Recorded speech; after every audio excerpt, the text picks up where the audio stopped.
Bonjour à tous, je vous souhaite la bienvenue pour ce premier webinaire de l'année 2023. Donc, je suis Rémi Baucher de Batilab. On se retrouve donc comme le troisième jeudi de chaque mois pour une nouvelle thématique. Alors, avant de commencer, je vous souhaite évidemment à toutes et à tous une très bonne année. Et pour démarrer ce cycle de webinaire 2023, on va parler aujourd'hui d'un partenariat public-public dans le cadre de la rénovation de 5 groupes scolaires sur Brest Métropole. Avant de vous présenter nos intervenants, je vous rappelle les quelques règles qui s'appliquent dans le cadre de ce webinaire. Donc, vos micros sont coupés pour le confort de tous. Je vous invite à le laisser fermer. Tout ce qui va se dire ce matin est enregistré et sera donc mis en ligne dans les jours qui viennent pour vous permettre de visionner à nouveau ou de partager ce webinaire. Et les supports que vont utiliser nos invités ce matin seront également mis en ligne et vous pourrez les télécharger d'ici la fin de la semaine ou au plus tard début de semaine prochaine. Alors, la thématique du jour, un partenariat public-public, comme je le disais, pour la rénovation de groupes scolaires. Et pour ce faire, donc, on a demandé à deux binômes de Brest Ville et Métropole et de BMA SPL de nous parler de ce projet. Donc, en deux temps, d'abord avec Bruno Filiard et Philippe Coux pour parler justement de la création de cet opérateur public dédié à la rénovation énergétique. Et puis, dans un second temps, une approche un petit peu plus pratique avec un retour d'expérience d'un premier marché de partenariat sur ces 5 projets. Et ce sera Christophe Calvarin de Brest Ville Métropole et Maxime Le Guinguer de la BMA SPL qui nous présenteront tout cela. N'hésitez pas à poser vos questions par l'intermédiaire du chat au fur et à mesure des présentations et je me ferai votre porte-parole à l'issue de chaque présentation auprès des intervenants. Voilà. Eh bien, écoutez, je vous souhaite à tous un très bon webinaire et je passe donc la parole à, je pense, Bruno qui va entamer la présentation. Oui, bonjour à toutes et à tous et merci à Batilab pour l'invitation et puis nous donner l'occasion de partager ce retour d'expérience. Je partage mon écran, vous me dites si c'est OK pour le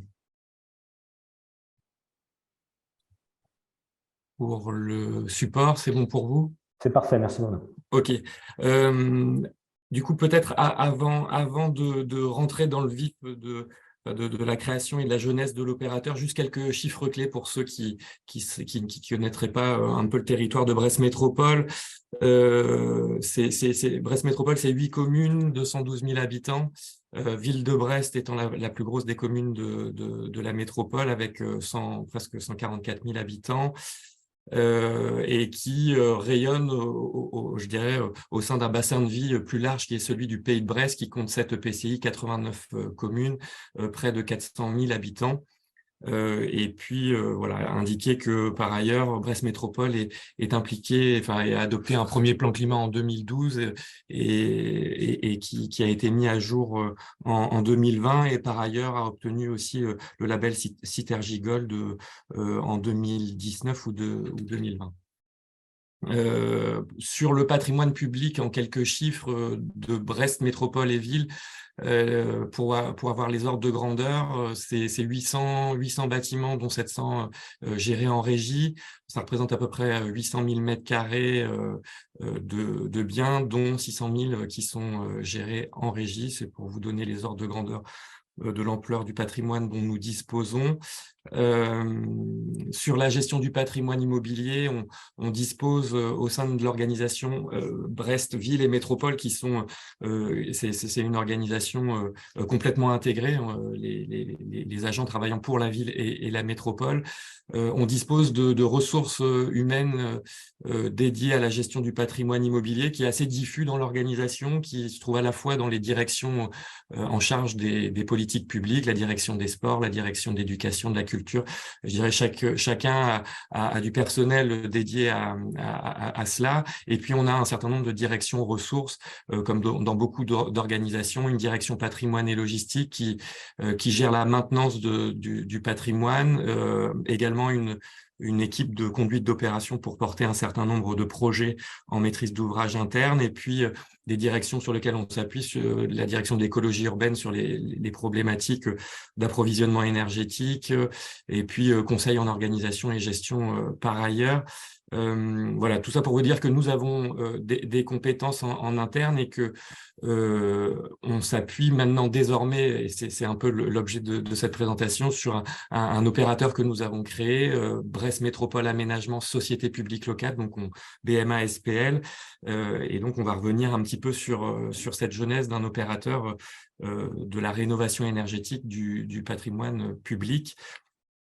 La genèse de ce projet découle de réflexions issues du premier plan climat de 2012 sur lequel la collectivité avait réalisé un travail relativement conséquent sur la connaissance énergétique de son patrimoine et avait étudié divers leviers et modes d'intervention possibles, souhaitait aussi développer un outil spécifique et avait réfléchi à la création d'un opérateur public de la rénovation énergétique, initialement plus vaste en termes de champ d'intervention que celui qu'on va vous présenter, puisque en 2012, il était question de créer un opérateur qui interviendrait sur les bâtiments publics, sur l'habitat social et sur les copropriétés. C'était la genèse en 2012, et puis à partir de mon arrivée dans la collectivité, sur lequel moi j'ai travaillé en tant que chargé de mission on va dire sur la préfiguration d'un opérateur, on a réduit le champ des possibles en s'intéressant à la création d'un opérateur dédié au patrimoine public. Et donc, je dirais, cette réflexion interne à la collectivité s'est faite en parallèle d'une réflexion plus stratégique au sein d'une SEM, une société d'économie, enfin, la SEM BMA qui préexistait et qui se questionnait aussi sur son devenir et qui travaillait essentiellement sur les sujets d'aménagement et qui se réinterrogeait sur le repositionnement global de son activité. Et donc, les réflexions internes à la collectivité et les réflexions stratégiques de repositionnement stratégique de BMA se sont un peu rejoints. BMA ayant identifié que le sujet de la rénovation énergétique était un champ intéressant à développer, on a fini par faire converger quelque part nos réflexions en adossant à la SEM existante BMA une société publique locale pour intervenir pour le compte de la ville de Brest et Brest Métropole. C'était quelque part une initiative de la ville de Brest, Brest Métropole, et de BMA en tant que tel pour développer son activité. Et puis vous verrez, Philippe Coux reviendra après sur le développement de cette activité qui essaime en tout cas dans son actionnariat notamment. Donc les objectifs stratégiques qui avaient été posés par la collectivité pour la création de cet opérateur, c'est bien évidemment de créer un opérateur pour conforter la valeur et la qualité patrimoniale publique, contribuer à la mise en œuvre accélérée d'une stratégie de rénovation énergétique sur son patrimoine public. On avait fait aussi les constats que Brest Métropole et la ville de Brest n'étaient pas forcément sur une trajectoire initialement compatible avec son plan climat ou en tout cas ses objectifs. Donc, c'était aussi créer un opérateur qui serait en capacité de nous mettre sur cette trajectoire conforme aux objectifs indiqués dans le plan climat air énergie territorial. Bien évidemment, anticiper tous les processus de renforcement des exigences de performance énergétique dans les bâtiments publics. Il y avait le sujet du décret tertiaire qui pointait déjà son nez. Anticiper les risques liés à la hausse du prix des énergies. Je vous montrerai un graphique qui voilà, allait déjà dans ce sens au-delà des événements plus récents qu'on connaît. Transformer en gros toutes ces contraintes en opportunités de développement économique et de soutien à la dynamisation de l'activité économique de la filière locale du bâtiment. Et puis c'était aussi accroître la solidarité territoriale en créant un opérateur qui mutualiserait une ingénierie publique sur le territoire de Brest Métropole et qui pourrait bénéficier plus largement à l'ensemble des acteurs publics du territoire. Et c'est comme ça que la direction générale et les élus de Brest Métropole ont souhaité aussi cet opérateur comme un opérateur de l'initiative de Ville de Brest et Brest Métropole, mais qui, à terme, servirait à l'ensemble des communes. Et Philippe Coux pourra vous en dire plus sur ce sujet. Une réponse aux enjeux des collectivités territoriales. Le graphique date un petit peu, mais c'était à l'époque la courbe de l'évolution des dépenses énergétiques qu'on avait pu élaborer au moment de la création, là, 2001-2015, mais la tendance se poursuit de notre côté, mais on observait plus 4% par an en moyenne de dépenses énergétiques sur les dépenses Ville de Brest et Brest Métropole. Vous avez les représentations en millions d'euros, TTC, là, donc plus de 200 000 euros par an constatés. Et puis, voilà, à ce rythme-là, on envisageait une hausse très conséquente de la facture énergétique. Ça, c'était le premier sujet. Et puis, par ailleurs, on a un patrimoine qui dispose, donc un patrimoine d'ampleur très hétérogène, qui dispose d'un potentiel significatif de réduction de ses consommations et de ses dépenses énergétiques. Le sujet de contraintes budgétaires, par ailleurs, de contraintes aussi de capacité à faire en termes de maîtrise d'ouvrage interne, même si voilà, on porte un certain nombre de projets en maîtrise d'ouvrage. Donc l'idée, c'était d'être en capacité de créer un opérateur, un outil supplémentaire qui nous permettrait de développer un certain nombre de projets, dont les projets de rénovation énergétique sur notre patrimoine. Voilà pour les éléments introductifs. Je laisse la parole à Philippe Coux pour la suite. Oui, bonjour à tous. Alors, juste un petit point sur l'outil, effectivement. Donc, à l'origine, cette BMA, c'est toujours une SEM, hein. Alors, un petit vadémécum là sur quelle est la différence entre SEM et SPL. La SPL, l'actionnariat est réservé aux collectivités.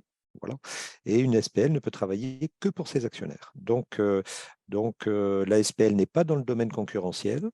Mais dès qu'une collectivité adhère à la SPL, eh bien voilà, on peut élaborer effectivement des contrats, puisque ça passe par le biais de contrats aussi, et on travaille donc dans cet esprit-là. Donc, c'était véritablement l'objet de cette création et d'industrialiser effectivement cette rénovation énergétique. C'était d'avoir un outil sur lequel la collectivité puisse avoir la main et voit les comptes, voilà, hein, et puisse travailler effectivement en contrôle analogue. Donc, les collectivités exercent un contrôle analogue par le biais du conseil d'administration, donc voient véritablement en termes de reporting, les actionnaires voient l'avancement des opérations, la marge, etc. On voit l'intérieur du moteur. Voilà. Ce qui est différent d'une SEM, où effectivement une SEM, c'est une société, comme une société privée, etc., et sur lesquelles il y a beaucoup moins d'intrusion des actionnaires. Alors, sur le point suivant, donc cette SEM était déjà existante. La SPL est venue en complément, donc on a un objet social qui est identique pour la SEM et la SPL. Alors là, je vais me recentrer sur l'aspect rénovation énergétique, parce qu'il y a d'autres sujets aussi.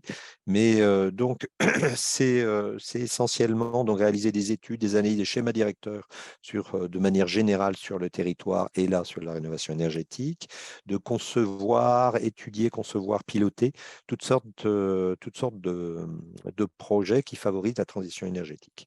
Donc voilà ce qui a été donc indiqué dans l'objet social de la SPL, hein, voilà.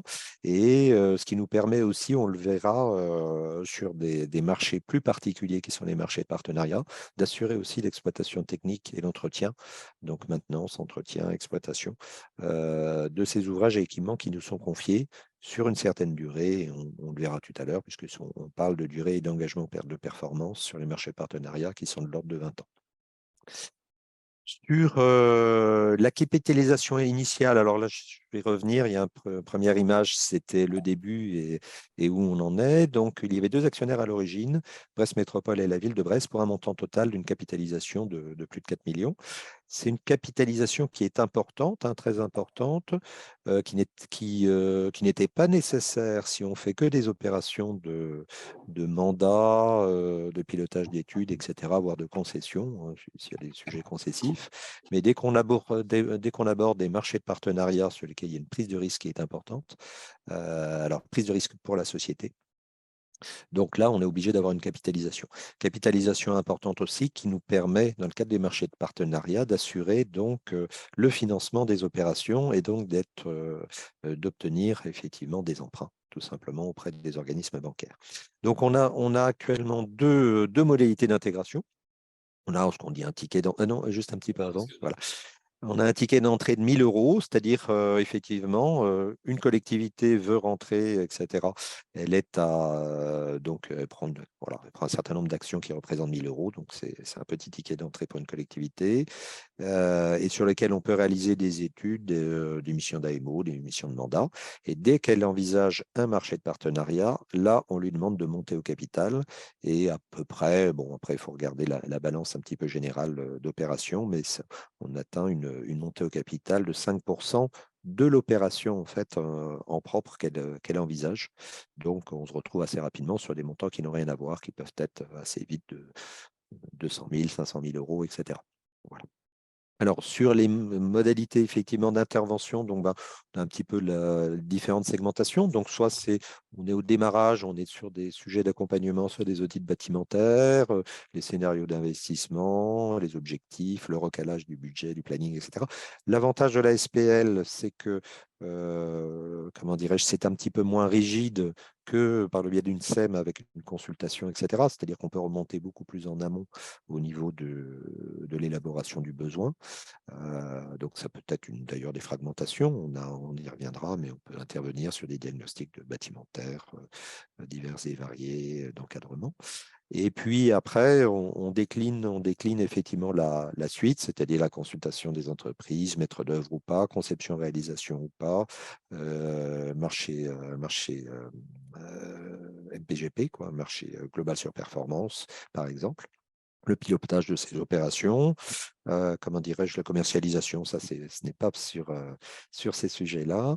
Et l'exploitation maintenance, effectivement, sur les marchés de partenariat, sur lesquels, là, on a un engagement sur le suivi de la performance énergétique et engagement donc sur de la longue durée. On a aussi des missions de sensibilisation, on rajoute des missions de sensibilisation des usagers. Et puis la maintenance, le P2, le P3 sur donc les bâtiments rénovés. Alors, un zoom sur et ce qui va être décliné après par Christophe et puis par Maxime, on a effectivement un certain nombre d'opérations sur des logiques de partenariat public-public. Donc, en gros, ce sont des PPP, mais avec les deux derniers P, ça reste public-public parce qu'on est en SPL et donc les actionnaires ont visibilité effectivement sur, comme j'ai dit, le cœur du moteur. Donc, le principe, c'est il y a un marché de partenariat qui est signé entre Brest et entre en tout cas la collectivité et la SPL, hein, voilà, qui porte, c'est une opération lourde, hein, donc vaut mieux industrialiser, le porter sur soit un gros bâtiment, soit un certain nombre de bâtiments. Donc, par exemple, on était sur 5 écoles, bon voilà, on se retrouve sur un montant d'investissement de l'ordre d'une quinzaine de millions d'euros. Donc, ce qui permet de légitimer donc, ces opérations assez lourdes. La SPL comment dirais-je, va s'adosser donc à un marché global sur performance, MPGP, ce que l'on va lancer, ce qui nous permet donc d'industrialiser effectivement cette opération, marché public global de performance, qui sera chargé de la conception, de la réalisation et de l'exploitation maintenance dans une certaine durée, pas forcément effectivement la durée totale du marché de partenariat. Voilà. Pour réaliser cette opération, la SPL, qui est fortement capitalisée, va chercher effectivement des partenaires bancaires. On assure naturellement les ressources humaines, c'est les collaborateurs de BMA qui pilotent l'opération. Et les économies d'énergie elles-mêmes, donc à la suite de la réalisation donc, de l'opération, bénéficient directement aux collectivités. Donc en résumé, le P1, ça reste la fourniture d'électricité, enfin d'électricité et d'énergie de manière générale, reste bien dans le cadre sur ces marchés-là de Brest Métropole. Hein, dans ce cas particulier, après ça peut être différent ailleurs, mais reste bien là-dessus.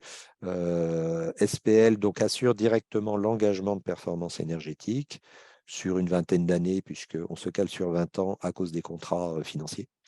Et assez souvent, le MPGP a une durée plus faible, donc peut-être entre 5 et 10 ans, on va dire, et ce qui nécessitera effectivement, au bout de 5 et 10 ans d'exploitation, que l'on relance donc de nouveau un petit marché d'exploitation maintenance, etc., pour couvrir la durée d'exploitation restante.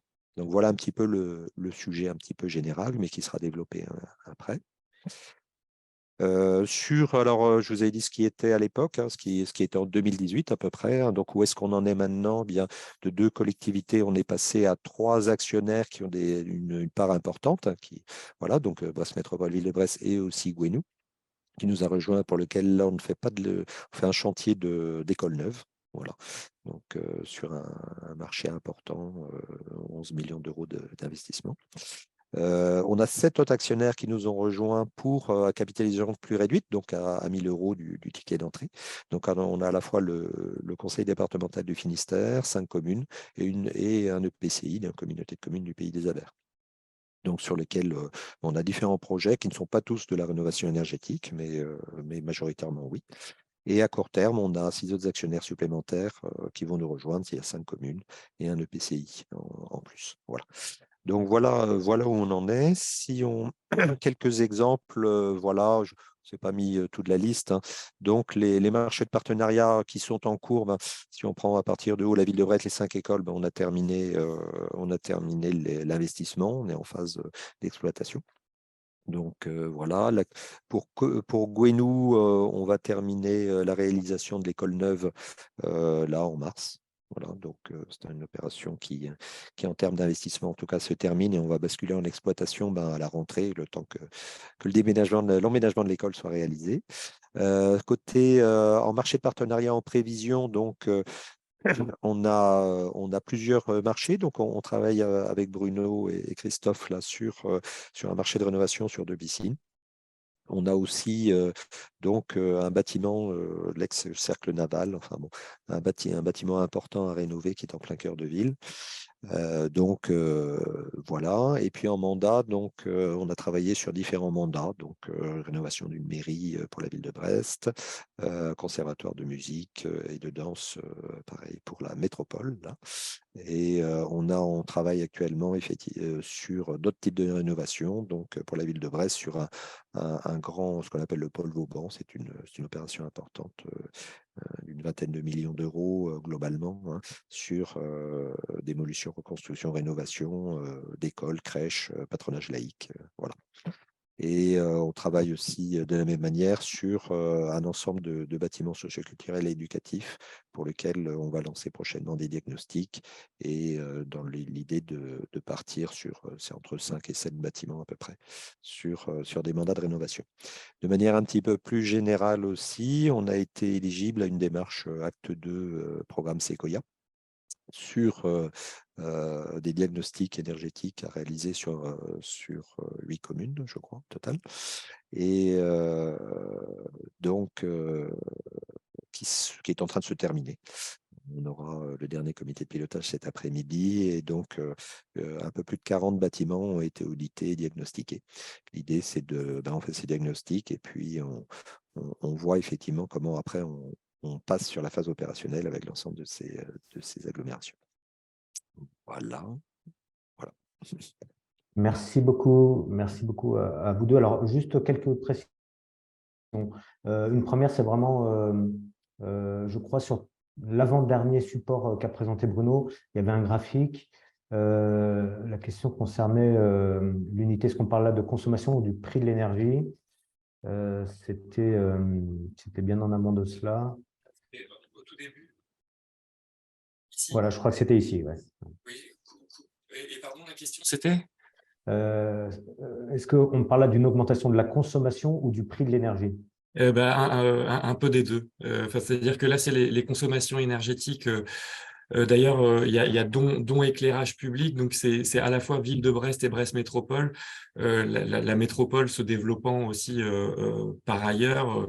À chaque fois que la métropole se développe, bah, il y a de l'éclairage public qui se développe. Enfin, voilà, il y a les deux, il y a les deux, puisque sur ces périodes-là, on avait commencé aussi à mettre en place de l'achat groupé d'énergie à l'échelle de plusieurs acteurs publics. Donc, on réussissait à maîtriser à peu près les coûts sur des accords cadres de 3 à 4 ans. Mais voilà, il y a deux effets. Malgré tout, il y avait un effet hausse du prix aussi des énergies, mais également de développement de la métropole en tant que telle.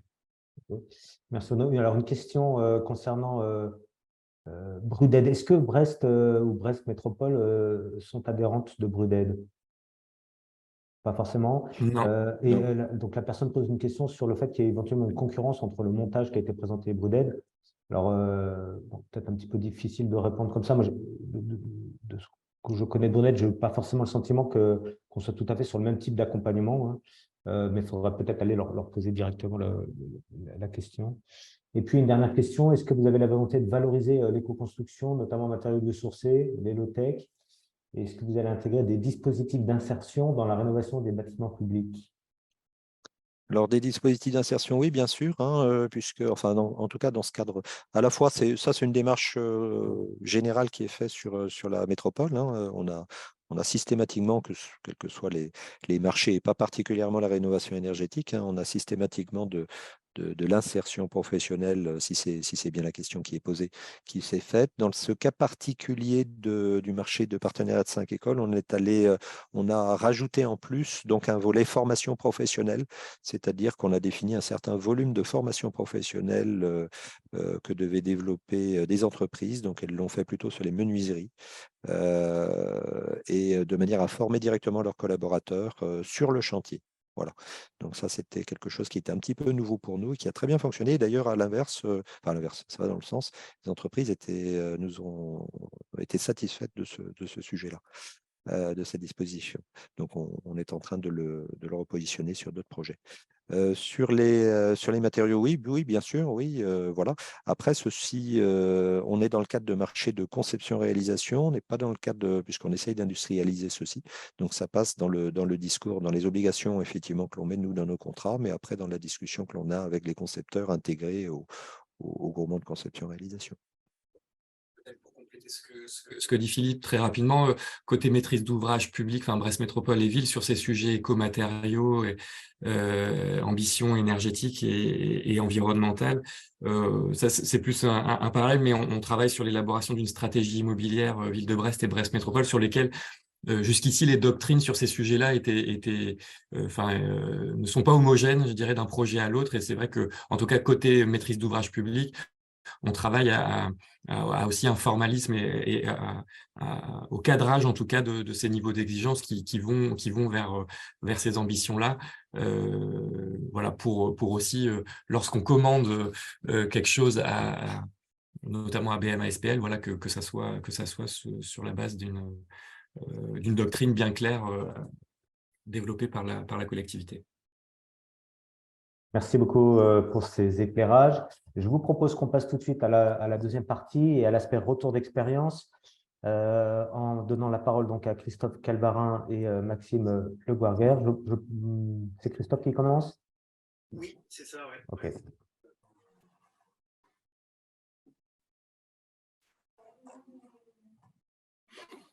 C'est bon, le document est bien partagé? Alors, ça s'affiche, c'est pas tout à fait en plein écran encore. Voilà, impeccable, merci. Ok.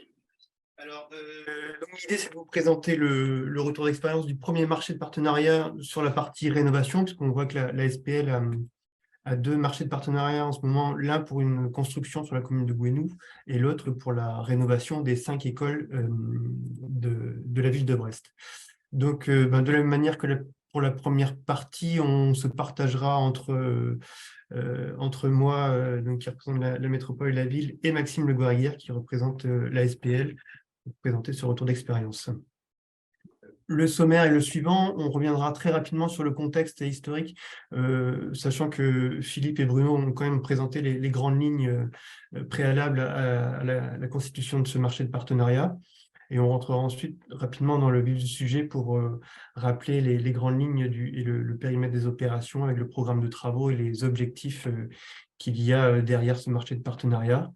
Quelques précisions pour détailler un peu les modalités de réalisation de l'opération, et notamment les transferts d'argent. Donc, ce sera représenter la diapo que Philippe a présentée tout à l'heure avec les montants réels de cette opération.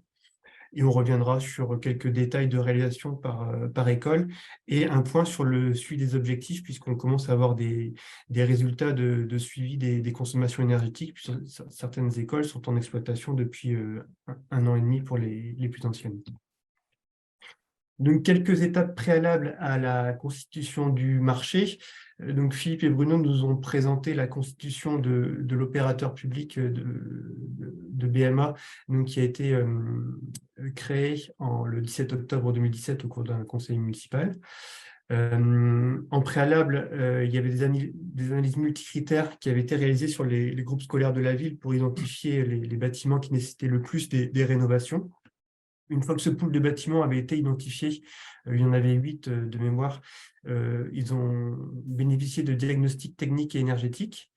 Et à l'issue de ces diagnostics, donc ces 5 écoles qui ont été identifiées, il a quand même été choisi par la collectivité de saisir les instances officielles de l'État et de leur présenter des études préalables, donc, qui étaient des études de soutenabilité budgétaire et de mode de réalisation des projets, pour s'assurer que ce type de contrat était vraiment réalisable. Une fois qu'il y avait l'accord de l'ensemble des institutions, le marché de partenariat a pu être rédigé et préparé, et il a été approuvé au cours en conseil municipal le 7 février 2019. Et donc, les étapes de conception-réalisation ont pu être réalisées par la suite. Donc, le périmètre choisi est le suivant. Donc, on retrouve 5 écoles qui étaient Kergaouillat, Quatre-Moulins, Haute-Pinfeld, Aubrac et Langevin. 5 écoles qui ont fait l'objet de rénovation énergétique, avec une école qui était en appui, qui était vraiment un site important, l'école de Kérichen, pour accueillir les élèves des écoles dans lesquelles les travaux étaient réalisés pour permettre de travailler en site inoccupé. Donc, Haute-Pinfeld, Aubrac et Langevin ont bénéficié de Kérichen pour libérer l'espace pour faire les travaux en site inoccupé. Et Quatre-Moulins et Kergaouillat qui avaient des taux d'occupation qui permettaient de transférer d'un bâtiment à l'autre les élèves. Il n'y a pas eu besoin de recourir à Kérichen. Donc voilà, 5 écoles qui ont fait l'objet de rénovation, une école Kérichen qui a permis de faire une opération en tiroir.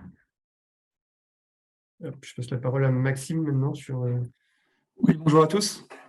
Donc un petit point sur les niveaux de dépenses énergétiques sur chacune des écoles. Donc comme a dit Christophe, il y avait 5 écoles. Donc on voit que les dépenses majoritaires sur chacun des groupes scolaires, c'était le gaz ou la chaleur, et dans une moindre mesure l'électricité et puis l'eau. Donc on voit qu'en moyenne, on est sur des dépenses de 25 000 € TTC par an, donc pour un total moyen de 126 000 € TTC sur les 5 écoles par an. Sur le calendrier, donc on était sur un rythme de 2 groupes scolaires par an, donc entre 2019 et 2022. Donc on peut voir que le Covid a eu un impact non négligeable sur 3 écoles, mais qui n'a pas impacté le calendrier général. Donc en 3 ans, en fait, on a pu faire la rénovation énergétique des 5 groupes scolaires, donc malgré le Covid. Donc c'était quand même une réussite de pouvoir tenir le calendrier malgré la crise sanitaire à laquelle on a été confronté. Donc, avec la réception du dernier groupe scolaire, là, Haute-Pinfeld, l'été dernier. Donc, on est aujourd'hui sur chacun des groupes scolaires en phase exploitation-maintenance. Donc, On va l'expliquer dans quelques slides. Un petit point sur le programme général de l'opération. Donc, il y avait un total de travaux prévus de 10 millions d'euros, dont 6,4 millions d'euros sur l'efficacité énergétique, presque 67% si on prend en compte également la qualité de l'air, parce que c'est intrinsèquement lié, si on prend en compte la VMC et les CTA. Donc, sur l'efficacité énergétique, c'était dans un premier temps isoler l'enveloppe thermique du bâtiment, donc avec de l'ITE, l'isolation des planchers hauts évidemment, des planchers bas quand c'était possible, des travaux sur les systèmes, donc que ce soit sur le chauffage, sur l'eau chaude sanitaire, sur l'éclairage, la mise en place de compteurs d'énergie également. Donc ça, c'était sur ce qui concernait la performance énergétique. Dans une moindre mesure, 11%, donc, sur l'embellissement des écoles. Donc, il y avait une réelle volonté de privilégier la performance énergétique plutôt que l'esthétique des bâtiments. C'est pour ça qu'on est qu'à 11%. Et puis après, dans une moindre mesure, 6% sur du désamiantage, 5% sur les travaux de réfection et de mise en conformité électrique, 4% sur de la mise aux normes. Donc, on a créé un ascenseur, notamment dans une des écoles, donc, pour l'accessibilité PMR, 4% sur de la préparation de chantier, du nettoyage, et 3% pour de la restauration scolaire. Sur un groupe scolaire, on a dû réaménager totalement l'espace réfectoire. Donc voilà, sur les dépenses du programme général de l'opération. Sur le détail par groupe scolaire, donc on est en moyenne à 2 millions d'euros par groupe scolaire. Un petit peu moins sur l'école Haute-Pinfeld. Donc c'est également l'école dont les objectifs de performance énergétique étaient les plus faibles. Peut-être aussi parce que le niveau de performance énergétique initial était le plus satisfaisant. Donc on constate des dépenses les plus conséquentes, comme on l'a vu précédemment sur la performance énergétique. Dans une moindre mesure, l'embellissement, le désamiantage, où on a eu quand même 17% sur l'école Haute-Pinfeld, sur des sujets de désamiantage. Donc bon, voilà, c'est un petit peu aléatoire en fonction des groupes scolaires.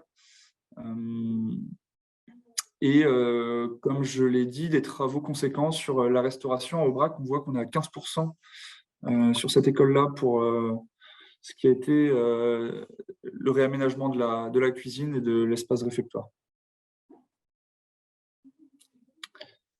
Sur l'efficacité énergétique, un petit zoom. Donc, sans surprise, les dépenses les plus conséquentes étaient relatives à l'isolation thermique par l'extérieur. Donc, on est à quasiment 40%, 30% sur la menuiserie extérieure, 11% sur l'isolation des planchers hauts et 1% sur l'isolation des planchers bas. Donc, les planchers bas, c'était majoritairement l'isolation des sous-faces des préaux, parce que les vides sanitaires, la majeure partie du temps, étaient soit déjà isolés ou soit très difficiles d'accès. Donc, compliqué d'aller envoyer des ouvriers pour isoler les sous-faces. Donc, sur ce qui concerne l'enveloppe thermique du bâtiment, on est sur 80% des dépenses de l'efficacité énergétique. Sinon, on retrouve également 7% sur l'éclairage. Donc, on a mis en place des détections de présence, de la gradation de flux lumineux. Donc, le flux lumineux qui s'adapte en fonction de la luminosité extérieure. Il y a 5% également sur les systèmes de chauffage. Donc, sur deux écoles sur 5, on est raccordé au RCU. On avait déjà une qui l'était. On en a raccordé une. Et sinon, c'était des travaux de mise en conformité, des chaufferies avec du calorifugage, du remplacement de pompes. On n'a pas remplacé de chaudière parce que dans la majeure partie des cas, elles étaient performantes. Donc voilà, 4% sur la ventilation, avec des travaux de VMC et de CTA double flux uniquement dans les réfectoires. et 2% sur la GTC. Donc, il y a un système de gestion technique centralisé qui nous permet de constater à distance la température dans chacune des écoles et même dans chacune des pièces, et également les taux de CO2. Donc voilà, on peut extraire tout un tas de données. On a un visuel sur les consommations à l'instant T, et c'est assez confortable.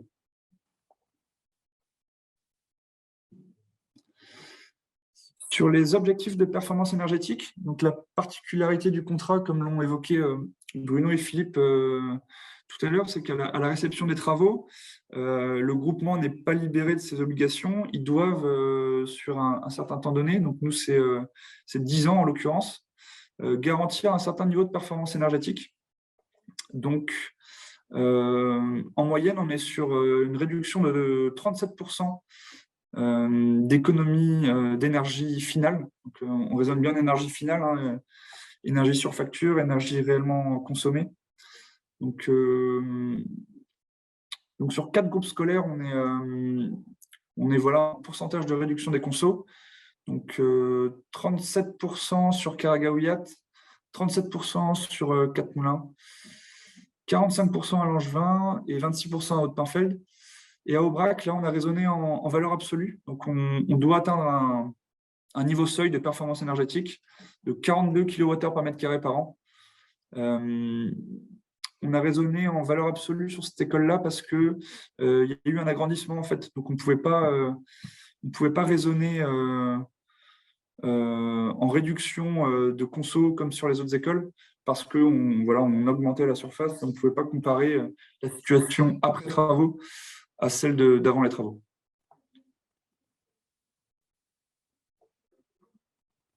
Je vais reprendre la parole pour rappeler les périmètres d'intervention dans le cadre sur les 5 écoles. Puisque donc vous avez bien compris que le marché de partenariat, c'est la conception, réalisation, exploitation, maintenance. Sur la partie exploitation, maintenance, le groupement d'entreprises le doit uniquement sur les équipements techniques qui concourent à la garantie de performance énergétique. C'est-à-dire qu'on ne confie pas l'intégralité du bâtiment au groupement d'entreprise. L'ensemble des autres lots techniques sont toujours du ressort de la collectivité de la ville de Brest. Donc tout ce qui est clos couvert, secondes œuvres, aménagement extérieur, les opérations de maintenance sont toujours confiées et gérées par la ville de Brest. Donc ce qu'on retrouve dans le périmètre de BMA SPL et donc du groupement d'entreprises qu'il y a derrière, ce sont donc la gestion technique centralisée, l'éclairage, le chauffage, la ventilation, donc tous les équipements qui permettent d'atteindre la performance énergétique. Donc c'est les questions de réglage et de bon fonctionnement. De la même manière, sur la partie exploitation maintenance, on avait intégré une notion de formation, de sensibilisation pour embarquer les usagers pour une meilleure utilisation des bâtiments et pour faciliter l'atteinte des objectifs de performance énergétique. Donc, il y a tout un programme et des outils de formation et de sensibilisation qui sont prévus dans le marché pour viser l'ensemble des usagers qui interviennent dans l'école. Donc, aussi bien l'équipe enseignante que les élèves, que les parents d'élèves au cours des kermesses, par exemple, que les agents techniques qui interviennent dans les écoles. Ça peut être l'occasion, par exemple, de rappeler le périmètre d'intervention que je vous ai présenté au préalable, que chacun comprenne que le groupement d'entreprise intervienne uniquement sur les équipements qui concourent à la performance énergétique, mais que l'ensemble des autres lots techniques sont bien du ressort de la collectivité. Sur quelques mots sur les modalités contractuelles. Donc, Philippe a présenté ce même schéma tout à l'heure qui rappelle les transferts de flux qu'il y a entre l'ensemble des acteurs que l'on retrouve dans ce marché de partenariat. Et donc, voilà ce même graphique, cette même représentation avec les montants réels de l'opération. Donc, la diapo de Maxime de tout à l'heure montrait qu'il y avait 14 millions d'euros, 14,5 millions d'euros à financer en tout. Donc, c'était 10 millions d'euros de travaux plus 4 millions de frais annexes d'études, d'assurance dommages ouvrages, de provisions pour aléas, etc. Donc, ces 14,5 millions, on les retrouve ici entre les 10,9 millions empruntés par la SPL aux organismes bancaires, la participation de la ville à hauteur de 2,9 millions d'euros. Donc ça, c'est une participation en plus de la capitalisation, hein. Et enfin, une participation en fonds propres de BMA SPL à hauteur de 700 000 euros. Donc, ces montants permettent le paiement du groupement d'entreprise qui est constitué, et le mandataire, donc c'est Eiffage, entreprise générale de bâtiments, un architecte, un bureau d'études fluides et l'entreprise Engie également pour la partie exploitation-maintenance.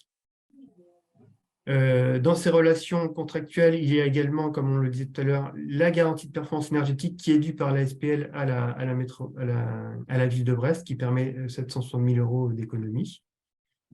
Juste une petite précision sur cette flèche en pointillé ici, puisque donc, pour faciliter la contraction des emprunts par la SPL auprès des organismes bancaires, la métropole de ville, la métropole a apporté des garanties d'emprunt et une garantie supplémentaire via un dispositif qui s'appelle la cession d'AI. DAI qui est le nom du député qui avait permis la création de ce dispositif. Et cette cession-là permet à la collectivité de rembourser directement l'emprunt contracté initialement par la SPL. Donc, c'est une garantie supplémentaire apportée pour alléger les intérêts d'emprunt. Et donc, comment ça se traduit concrètement? Ça se traduit par le paiement de la métropole à la SPL en partie et aux organismes bancaires directement par la cession d'AI de différents loyers, avec le loyer L1 qui est celui qui rembourse les travaux et les frais financiers, le principal, et on retrouve d'autres loyers liés à l'exploitation maintenance avec une enveloppe pour le gros entretien renouvellement, pour la maintenance courante et pour les frais administratifs et de gestion liés au marché de partenariat pour BMA SPL. Donc, je vais reprendre la parole sur des petites photos d'avant les travaux et d'après la réception. Donc, je vais rapidement passer pour tenir les délais. Donc, voilà, sur chacune des écoles, on constate quand même qu'elles sont beaucoup plus présentables esthétiquement après les travaux. On retrouve sur chaque école en fait une fresque. C'était une volonté de l'architecte. Donc voilà, c'est un petit détail qui embellit quand même chacune des écoles. Donc voilà, rien de particulier sur les visuels. Sur les objectifs de performance et sur les résultats, donc là, sur l'école 4 Moulins, dont les histogrammes sont à gauche, on vient de terminer la 2e année d'exploitation maintenance, où donc il y avait un objectif de 37%, hein, comme on l'a vu tout à l'heure. La première année, on avait malheureusement que 15% de gains au lieu de 37 espérés. Ce n'était pas 37, hein, c'était pour la première année, si vous voulez, il y a une tolérance de 10%, donc ce qui faisait 30,5%, je crois. Donc, bon, on n'était pas au résultat escompté, mais il s'avérait qu'on était en année Covid et donc le groupement en fait a estimé la surconsommation donc liée au chauffage de 12%. Donc on a constaté voilà que les professeurs et les usagers ouvraient beaucoup les fenêtres, donc ce qui était normal, hein, c'était également une recommandation gouvernementale. Bon, oui et non, parce que on avait quand même un système de ventilation mécanique contrôlé. Donc voilà, si on cumulait et les 15 et les 12%, on arrivait à 27% Donc, on n'y était pas, mais sur la première année, voilà, on devait atteindre 30%, donc on n'était pas très loin. Sur la deuxième année, donc pareil, on n'a fait que 11% de gains, mais 19% sont liés à la surconsommation due au Covid et également à l'utilisation exceptionnelle des écoles pendant les vacances scolaires, ce qui n'est pas prévu contractuellement et qui, cumulé en fait sur les différentes vacances scolaires de l'année, avait un impact non négligeable. Donc voilà, tout cumulé, de la même manière, on est aux alentours de 30% de gains au lieu de 37%. Donc voilà, on y est presque. Et sur l'école Karagaouiat à droite, donc, là, c'est la première année d'exploitation maintenance, où là, les résultats sont quand même plus décevants, où on n'est qu'à 2% de gains, bon, avec également encore 19% liés au Covid et à l'utilisation exceptionnelle des écoles non prévues contractuellement. Donc, c'est aussi l'école sur laquelle on observe le plus de dérives, où les portes restent ouvertes, les fenêtres également pendant toutes les récrés.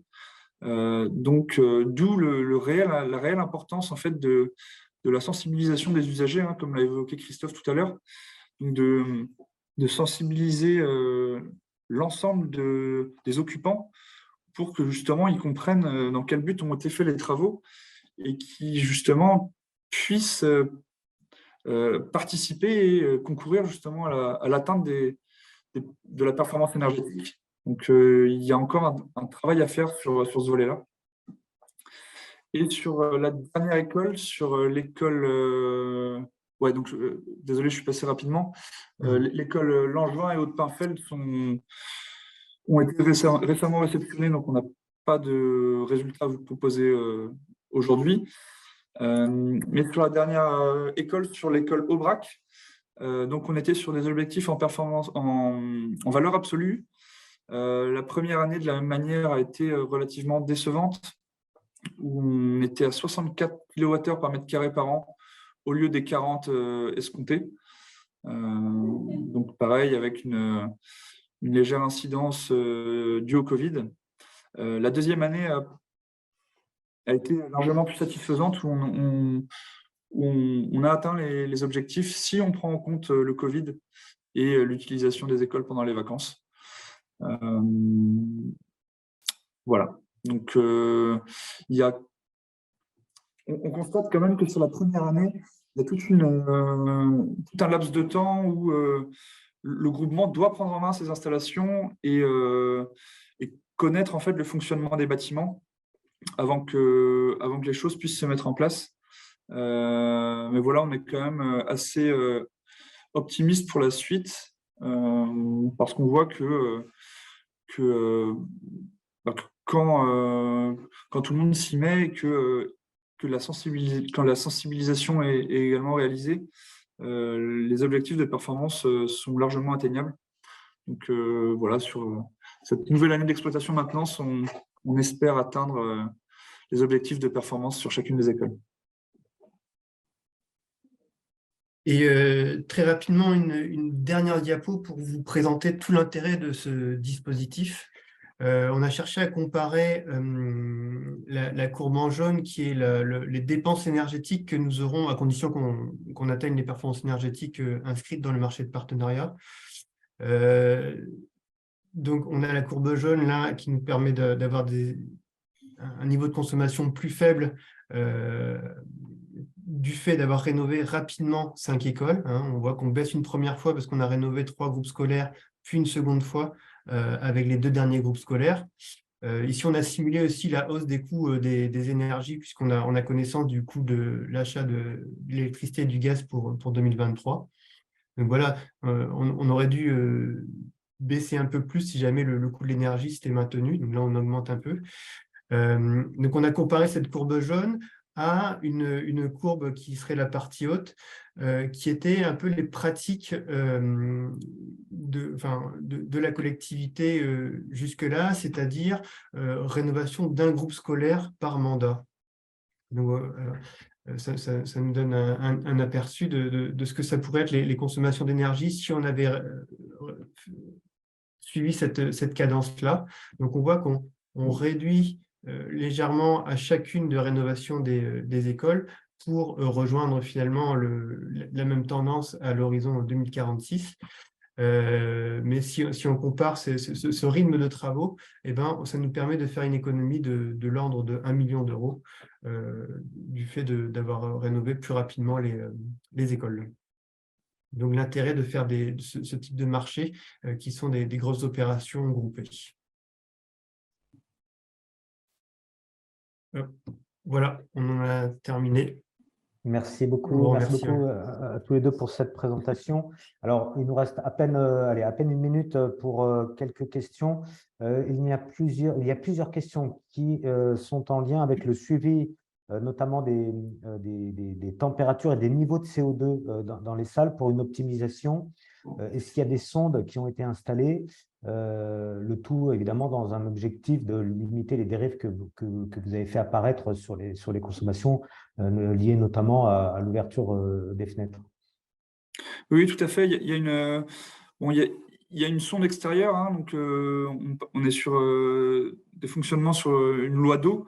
Donc la température de l'eau est adaptée à la température extérieure. Et en plus de ça, il y a des sondes d'ambiance qui permettent de réguler un petit peu plus finement la température intérieure. Donc évidemment, toutes ces sondes-là concourent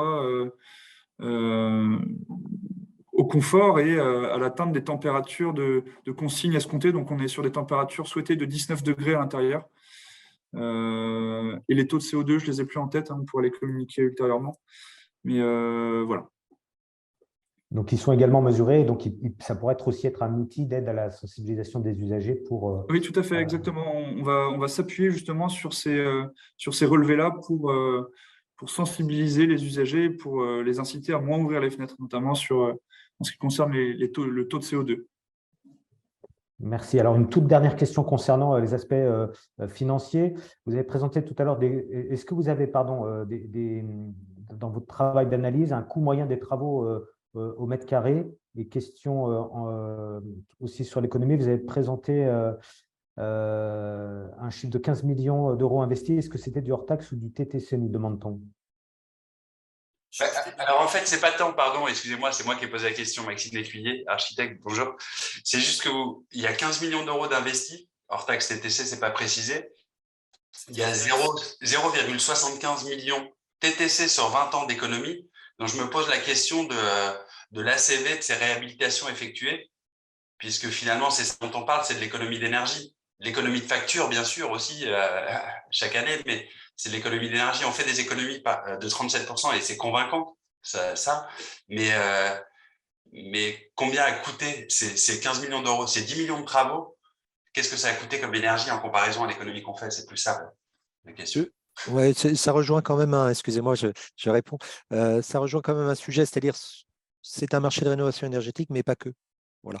Donc, c'est-à-dire que dès qu'on arrive sur la rénovation, enfin, vous le savez très bien, on commence à tirer la pelote et puis on a des sujets d'accessibilité, on a des sujets de capacité. Donc là, dans ces travaux, par exemple, les 15 millions, on a une refonte complète d'un restaurant scolaire, etc., au niveau d'un bâtiment, et ainsi de suite. Donc, et puis, tant qu'on y est, si on ne faisait que de la rénovation, que de la rénovation, de la ventilation, de choses, etc., on a aussi un sujet d'usagers et puis d'enfants et de parents d'élèves, c'est-à-dire il faut qu'on remette un peu de peinture, il faut qu'on fasse un peu d'enjolivement, etc. Donc, le sujet, c'est que la collectivité ne voulait pas faire une refonte complète de bâtiments, donc dépenser moins. Mais donc, on s'est calé au début sur de la pure rénovation énergétique. Et puis après, on a intégré un certain nombre de demandes qui étaient totalement légitimes et qui permettent le maintien du patrimoine. Ouais, mais Donc, l'accessibilité, c'était voilà. 3%. C'était 3%. Le restaurant, bon, ça aurait été une question. Est-ce que c'est la cuisine qui a été refaite qui coûte cher? La cuisine, oui, en surface, en bâti, etc. Oui, oui. Donc, si vous voulez, si vous ramenez, alors on pourrait vous le communiquer, il n'y a pas de sujet. Si vous ramenez ceci effectivement au mètre carré et qu'on revient simplement sur des sujets de rénovation énergétique, c'est un peu compliqué parce que tout le maintien du patrimoine est différent. C'est plus le côté énergie, quoi. C'est-à-dire que ce qu'on économise en énergie, est-ce qu'on l'a vraiment amorti par rapport à ce qu'on a dépensé en énergie sur les 10 millions d'euros d'investis? C'est sûr que non. Bien sûr que non. Ouais. Bien sûr que non, oui, tout à fait. Mais on se demande le sens que ça a finalement sur le plan développement durable. Après, il y a effectivement, enfin, c'est tout, enfin, je rejoins sur le plan sanitaire, c'est sûr, c'est quelque chose qu'on n'aborde pas suffisamment. C'est souvent l'environnement et c'est pas le sanitaire. Donc, les sondes de CO2, très bien, des choses comme ça. Mais sur le plan du confort, probablement. Mais le confort, est-ce une vertu aujourd'hui, nous qui sommes acteurs du BTP? Je propose qu'on laisse le mot de la fin à Bruno là, pour apporter un élément de réponse et après on va devoir conclure. Non, non, et juste sur les coûts, pour répondre là sur les coûts par mètre carré, je regardais là le bilan à la sortie, à l'atterrissage financier, on est entre 1000 et 1300 euros TTC du mètre carré en fonction des écoles là, C'est cohérent. qui ont été. C'est cohérent pour ce genre d'ambition, c'est sûr. Enfin, merci beaucoup. Alors, on arrive au terme de cette présentation et de ce webinaire. Merci beaucoup à vous quatre pour cette présentation, pour ce retour d'expérience. S'il y a d'autres échanges, on sent que potentiellement il y a, n'hésitez pas à poursuivre, soit par notre intermédiaire, soit en direct. On pourra transmettre évidemment les contacts de chacun. Voilà. Un dernier mot pour vous dire que tout ce qui s'est échangé aujourd'hui a donc été enregistré et sera mis à disposition sur la chaîne YouTube de Bâtilab dans les tout prochains jours. Et vous retrouverez les présentations de la même manière sur notre site web dans les mêmes délais. Il me reste à vous souhaiter à toutes et à tous une très très bonne journée et rendez-vous dans un mois pour notre prochain rendez-vous de webinaire mensuel. Bonne journée à tous, au revoir.